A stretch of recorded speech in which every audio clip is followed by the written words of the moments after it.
Vələminin yanındayıq dostlar, yerimiz boş vaqən.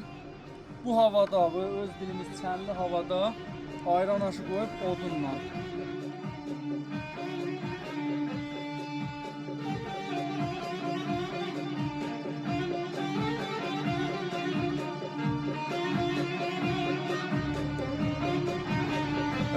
Bəh.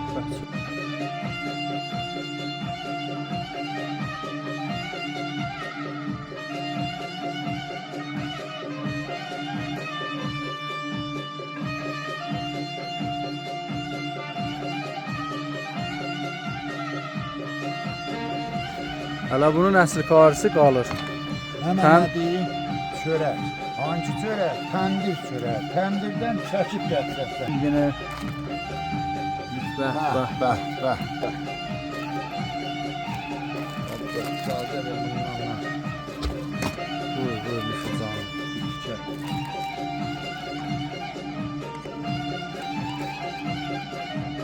İçərdəki qar içəsidir. Belə pişə tutmasın, qarın qabağında dayanmaq olmaz. Bağışlayın.